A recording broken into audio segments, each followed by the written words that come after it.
नमस्कार, capital TV देख रहे हैं आप। मैं हूं आपके साथ पूजा। पश्चिम बंगाल में सत्ता बदलने के बाद अब प्रशासनिक अंदाज भी तेजी से बदलता दिखाई दे रहा है। मुख्यमंत्री शुभेंदु अधिकारी ने दिल्ली पहुंचकर साफ संकेत दे दिया कि अब बंगाल टकराव की राजनीति नहीं बल्कि विकास और सख्त प्रशासन की राह पर चलेगा। प्रधानमंत्री नरेंद्र मोदी, गृह मंत्री अमित शाह से हुई मुलाकातों के बाद केंद्र सरकार ने बंगाल के लिए बड़े आर्थिक पैकेज और रुकी हुई परियोजनाओं को मंजूरी दे दी है।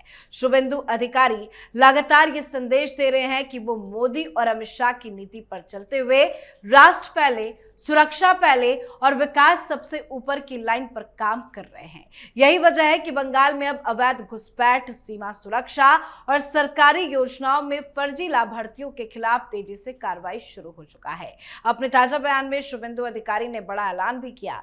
उन्होंने कहा कि अब अगर कोई अवैध बांग्लादेशी प्रवासी पकड़ा जाए तो उसे कोर्ट में पेश करने की जरूरत नहीं है। पुलिस और रेलवे सुरक्षा बल उसे सीधे बॉर्डर पर बीएसएफ को सौंप दे ताकि उसे वापस बांग्लादेश भेजा जा सके।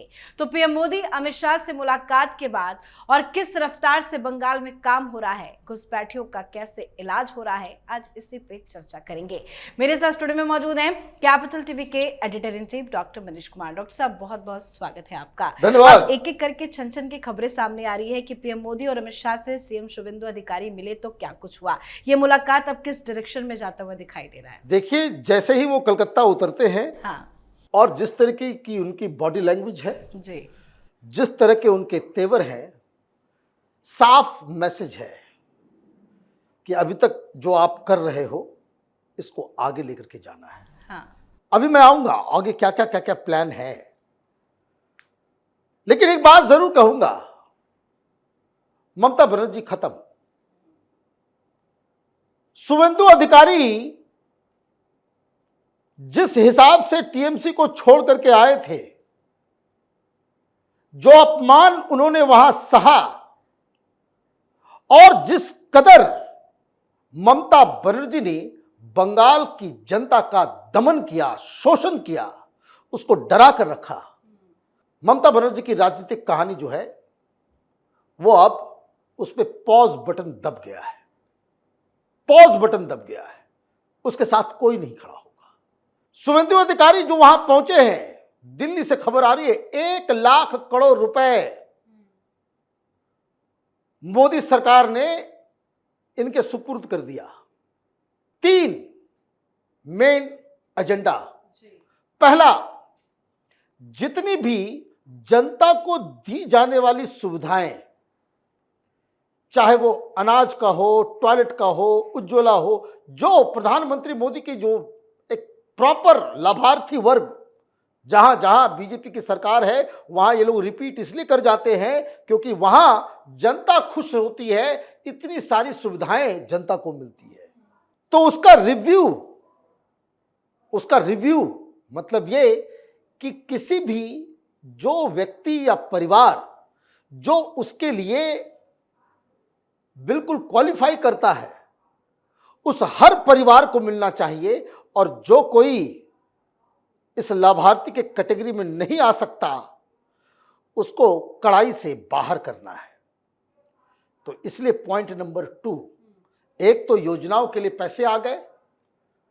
अब दनादन जैसे घोषणा कर दी गई, महिलाओं को जो है वो अब फ्री बस राइड है।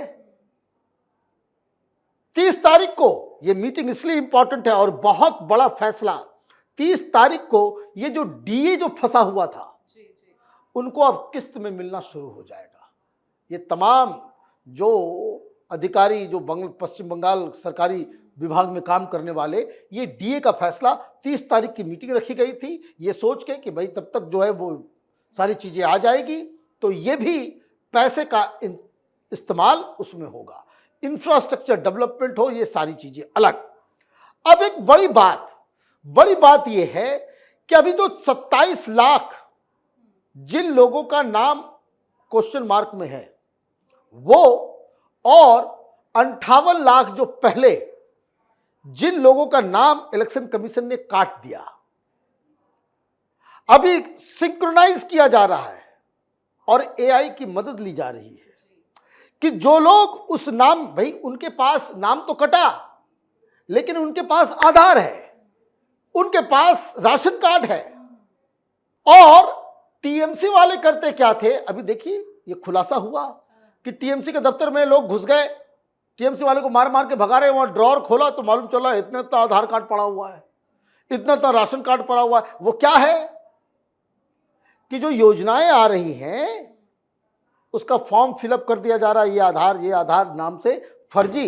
ये लोग नॉन एग्जिस्टेंट हैं, ये लोग हैं नहीं, ये घोस्ट हैं, भूत हैं। लेकिन सरकारी योजनाओं का फायदा, भाई सरकारी योजना का फायदा का मतलब सरकार को आप लूट रहे हैं, पैसे उठा रहे हैं, आदमी है नहीं, फर्जी कार्ड बना लिया और पैसे की लुटाई हो रही है। तो ये बंद होगा। तो ये जो एसआईआर की वजह से नाम कटे, ये लोग जो वोट नहीं दे पाए, अभी वो लोग अब इसमें आ नहीं पाएंगे, उनको कोई भी योजनाओं का फायदा नहीं दिया जाएगा। एक कौन लोग हैं वो ज्यादा, ये सब बांग्लादेशी, रोहिंग्या, मुसलमान, ये लोग जो है इधर उधर से आकर के घुसपैठिए, जो ममता बनर्जी उन लोगों को पोस रही थी, पाल रही थी, वो लोग हैं।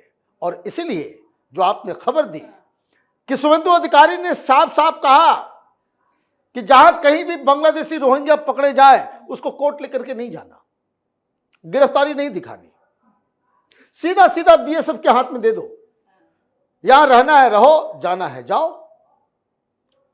और बंगाल में जो लोकल लोग हैं उनको सबको मालूम है, न्यू टाउन का इलाका है, बिल्डिंग्स बन रही हैं।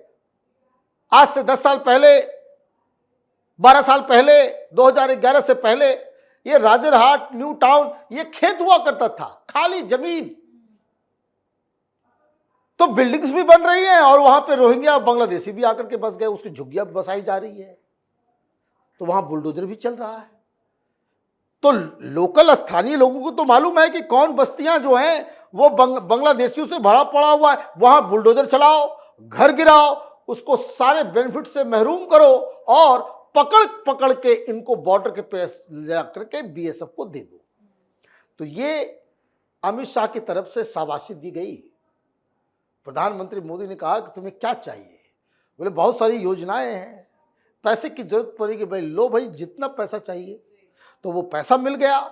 अभी अमित शाह के पास जाकर के उन्होंने कहा कि भाई अभी 500 कंपनी जो है चाहिए, कि वो बकरीद आने वाली है, वो बवाल कटेगा। ये ममता बनर्जी मीटिंग पे मीटिंग बुला रही है, हालांकि उनकी मीटिंग में कोई नहीं जा रहा।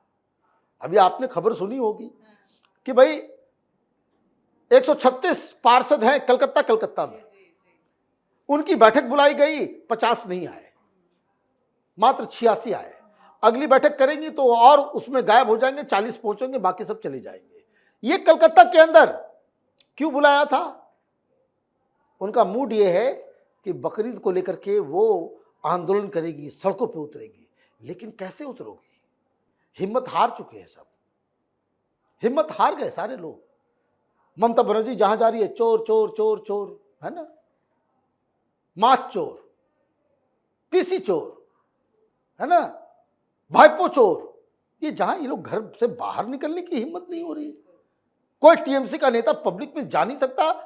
बताया जा रहा है भाई शादी ब्याह के माहौल में भी, परिवार में भी ये जाने से कतरा रहे हैं, लोग चोर चोर कह रहे हैं। So you have lost the shine, खत्म हो गया आपका। तो बैठक बुलाई गई 3 चीज के लिए। एक कि जो शुभेंदु अधिकारी ने कहा कि जो गौ हत्या है उसको बैन, सड़क पे कोई भी आदमी जो है किसी भी पशु की कुर्बानी नहीं दे सकता, चाहे वो बकरा ही क्यों ना हो, तो वो बैन किया गया। तो ये मुसलमानों के खिलाफ है, तो ममता बनर्जी आंदोलन करना चाह रही थी। मुस्लिम इलाकों में बुलडोजर चल रहा है तो आंदोलन करना चाह रही थी। लेकिन कुछ पार्षदों ने बुलाया, जो लोग वहां अंदर थे, कि उनका मेन फोकस था कि जो 17 अभिषेक बनर्जी के घरों के ऊपर ये 401 का जो चस्पा कर दिया गया है नोटिस, जहां बुलडोजर चलना ही चलना है, they are just waiting for Bakrid.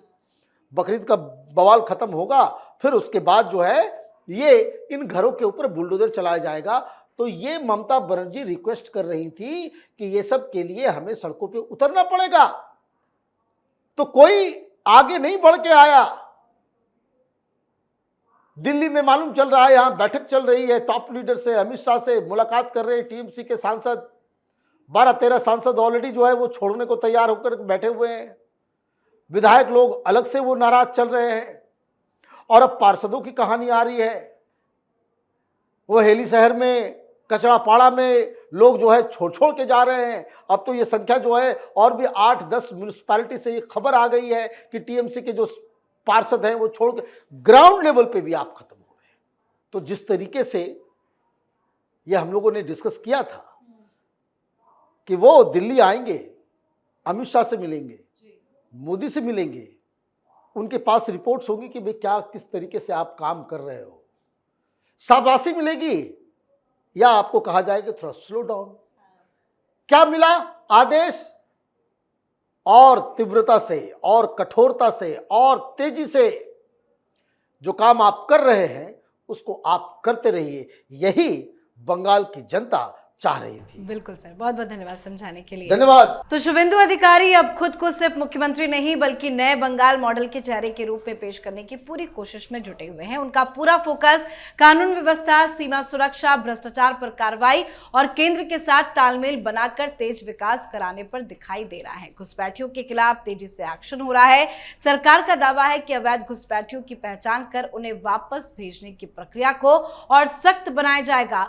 और अभी तो सिर्फ शुरुआत है, आने वाले वक्त में बंगाल बदलता जरूर नजर आएगा। तो आप भी अपनी राय कमेंट करके लिखिएगा। देखते रहिए कैपिटल टीवी। नमस्कार।